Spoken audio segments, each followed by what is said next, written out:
Nutria multiply fast. They eat vegetation constantly, and they aren't just lawnmowers cutting it back. The way they eat kills the marsh and all the plants. Here in Louisiana, we've tried to eat and wear our way out of the overpopulation. They have to be unalived, and it's the only way to protect our environment. But Congressman Graves says without trapping Nutria, areas like this are at risk. They called it the Save Our Wetlands campaign, but it looked more like a horror movie. Thousands of creatures swarming the marsh, eating the earth until it dissolved. The government was out of options, so they released the one thing nobody expected, a price tag on death. Suddenly, the swamps turned into a battleground. People thought it was a gimmick. They thought it was gross. But then the satellite images came back, and the scientists went silent. Because the thing they released did not just work. It changed the map of America forever. The plan. Everyone mocked. It started with a simple, desperate idea. The coastline was vanishing. We are talking about massive chunks of earth, just dissolving into the Gulf of Mexico. The culprit was a creature that bred faster than rabbits and ate like a machine. The state of Louisiana looked at the numbers and realized they were losing the war. They had no predators to release. They had no poison that was safe to use. So, they released something else instead. They released the greed of the common man. They put a bounty on the head of every single nutria in the swamp. It sounds like something from the Wild West, right? A price on a tail. At first, the reward was small, just $4 or $5. But here is the catch. So the nutria were originally here back in the 1900s. They were brought in for the fur trade. That small number added up fast. Suddenly, the quiet marshes were full of noise. Fishermen who were struggling to make ends meet realized they could pay their bills just by hunting these invaders. It was not high-tech. It was not a scientific breakthrough. It was raw, muddy work. But it was the first time in history that the state managed to turn a pest into a paycheck. And get this, the world thought it was funny. Late-night hosts made jokes about rat patrols. Newspapers ran cartoons of hillbillies with gear. They did not understand the scale of what was happening. They did not see the thousands of tails piling up at collection stations. This was not a hobby. This was a mobilized army of locals who knew the swamp better than any biologist. They were going into the deep hidden places where the damage was the worst. What most people do not realize is that this bounty program, the Coastwide Nutria Control Program, was a massive gamble. The state was pouring millions of dollars into a plan that relied entirely on regular people just showing up. If the hunters stayed home, the coast was doomed. If the price was too low, nobody would bother. They had to hit a perfect sweet spot. And for a while, it looked like it might fail. The numbers were low. The enthusiasm was not there. But then, they tweaked the system. They raised the bounty to $6. It does not sound like much, but when you can catch 50 of these things in a morning, the math changes. Suddenly you had teenagers buying their first trucks with rat money. You had retirees supplementing their pension with swamp gold. The state essentially crowdsourced their defense system. And the crazy part is, it worked better than any multi-million-dollar engineering project. The ridicule from the outside world continued, of course. People called it barbaric or silly. But while they were laughing, the hunters were clearing hundreds of thousands of nutria every single season. We are talking about nearly 500,000 animals removed in a single good year.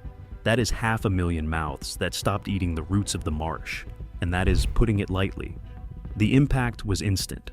The biologists watching the satellite feeds noticed something weird.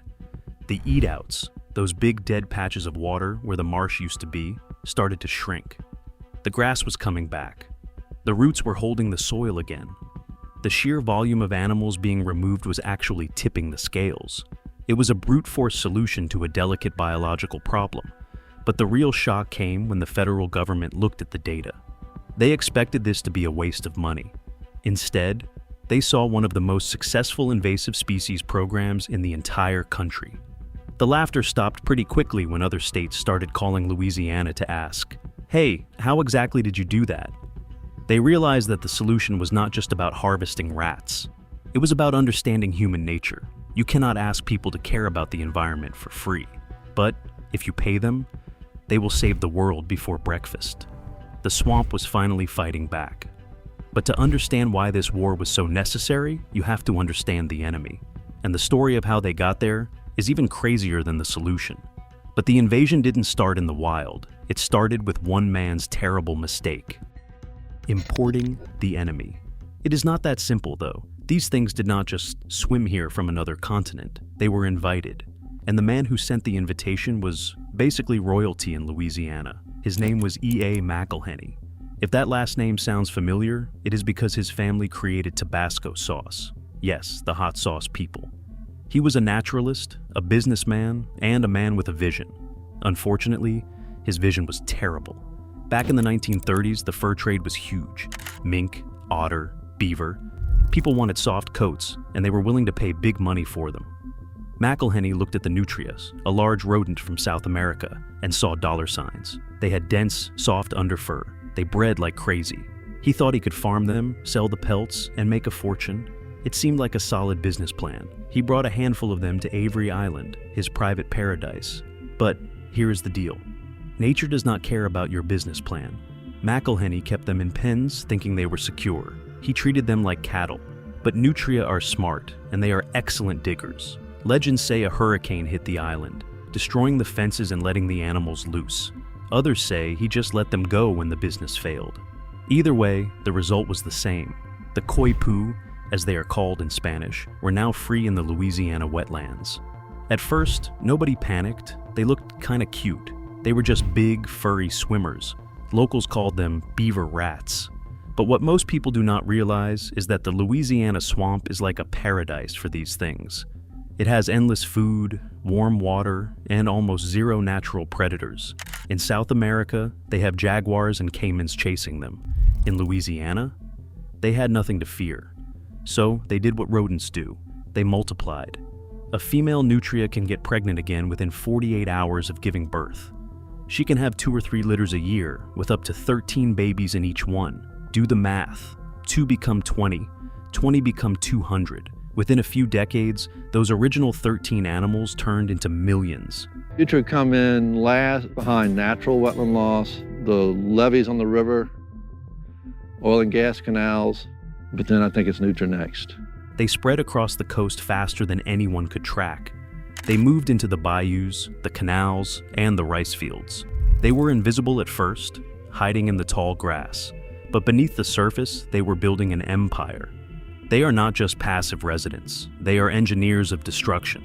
The crazy part is, for a long time, the state actually protected them. They thought the fur industry would be a gold mine. They classified them as a valuable resource. Trappers were happy because they had something new to catch. It worked for a while. The fur trade kept the population in check. People were wearing Nutria coats in New York and Paris. It was a boom time. But then, the fashion world changed. Wearing fur became taboo. The market crashed. The price of a pelt dropped to almost nothing. Trappers hung up their traps. They stopped hunting because it was not worth their time. Suddenly, the only thing keeping the population in check was gone. The Nutria were free to breed without consequence. And that is when the real nightmare began. However, the damage they caused wasn't just visible. It was deleting the map. The root of the problem. So, here's the deal. You might be wondering, what is the big deal? It is just a rat. But the Nutria is not a normal rat. It is a 20-pound eating machine with orange teeth that are strong enough to chew through wood, plastic, and even tires. But they do not eat tires. They eat something much more valuable. They eat the roots of the marsh grass. This is where the biology gets terrifying. The wetlands of Louisiana are held together by plants. The soil is soft and watery. Without the complex web of roots holding it all together, the dirt just washes away into the ocean. When a muskrat eats, it nibbles the top of the plant. The plant grows back. But when a nutria eats, it digs down and destroys the root system. It creates what scientists call an eat-out. Imagine a crop circle, but instead of bent corn, it is just open water. It looks like a bomb went off in the marsh. Once the roots are gone, the soil collapses. The water rushes in. And once that land turns to open water, it never turns back to land. It is gone forever. The Nutria were essentially unzipping the coastline of the United States. At the peak of the crisis, these animals were destroying over 100,000 acres of marshland every single year. That is an area the size of a major city, just disappearing annually. And it is not just about losing land. Those marshes are the buffer zone for hurricanes. Every mile of marsh reduces the storm surge by a foot. By eating the marsh, the Nutria were literally removing the shield that protects New Orleans from drowning. The crazy part is how efficient they are. They are nocturnal, so you rarely see them doing the damage. You just wake up one morning, look out at the bayou, and realize your backyard is gone. They are like ghosts. And because they reproduce so fast, you can clear an area out 1 week, and 2 weeks later, a new family moves in to finish the job. Scientists were frantic. They tried putting up fences, but the Nutria dug under them. They tried scaring them off, but the Nutria just came back. They even looked into chemical controls, but you cannot poison the water without hurting the fish and the birds. They were running out of time. The projection models showed the entire coastline disintegrating within 50 years if they did not do something drastic. It was a slow-motion catastrophe. The state government realized they couldn't fight nature with science alone. They needed a predator. But since they couldn't import jaguars into the suburbs, they had to invent a new predator. They had to turn the most dangerous species on the planet, humans, into the ultimate Nutria trap. But simply asking people to help wasn't enough. They needed to make it profitable. The economics of extinction. Basically, the state decided to monetize the problem. They secured funding to pay hunters for every single tail they brought in. Why the tail? Because it is easy to count, it doesn't rot as fast as a whole body, and it proves you removed the animal. It became the currency of the swamp. But hands down, the logistics were a nightmare. You cannot just mail a severed tail to the government. They had to set up collection stations all along the coast. Specific days, specific times, hunters would line up with pickup trucks loaded with coolers, and inside those coolers were thousands of severed tails. The smell was indescribable. But to the hunters, it smelled like payday. The program had strict rules. You had to be a licensed trapper. You had to follow the laws. This wasn't a free-for-all for random people with gear. It was a regulated harvest. And that is putting it lightly. The paperwork was intense, but the hunters adapted. They treated it like a job. They developed new strategies. They modified their boats to get into the shallowest waters where the Nutria hid. Some of the best hunters were bringing in 10,000 tails a season. Do the math. At $5 or $6 a tail, that is $60,000 for a few months of hard, dirty work. For a lot of people in rural Louisiana, that is life-changing money. It saved family farms, it put kids through college. The Nutria, which was once a curse, became a weird kind of blessing for the local economy. And get this, they tried to promote the meat too. They hired celebrity chefs to cook ragondine, which is the fancy name for Nutria meat. They made Nutria sausage, Nutria jerky, even Nutria gumbo. They wanted to create a market so the rest of the animal wouldn't go to waste. It was high in protein, low in fat, and actually tasted like dark turkey meat. But let's be honest, it is a hard sell to get people to eat a giant swamp rat with orange teeth. The meat market never really took off, but the tail program kept booming. The most critical part of this plan was the consistency. This wasn't a one-time event. It has been running for years. Every season, the state allocates millions of dollars, and every season the hunters deliver. It is a perfect loop. The more Nutria they remove, the more the marsh heals. The more the marsh heals, the more habitat there is for the other animals, the ducks, the alligators, the deer that are supposed to be there. What most people don't realize is that this program became the model for the rest of the world. Now, when other countries face invasive species, they look at Louisiana. They see that you cannot just wish the problem away. You have to make the solution part of the economy. You have to give people a reason to get their boots muddy. But despite the millions of dollars and thousands of hunters, the war is far from over. The unending battle. The sad truth is, we will probably never get rid of them completely. They are too good at surviving. If you miss just one pregnant female in a dense patch of swamp, the population can bounce back in a year. It is a game of whack-a-mole on a global scale. The goal isn't extinction anymore, it is management. It is about keeping the numbers low enough that the marsh can grow faster than the Nutria can eat it. But here is the catch. The program faces new threats. The hunters are getting older. The younger generation isn't as interested in waking up at 4 a.m. to wade through freezing mud for $6 a tail. The price of gas goes up, making the trips more expensive. Inflation eats away at the profit margin. There is a real fear that if the hunters stop, the Nutria will return with a vengeance. the state is constantly looking for ways to modernize.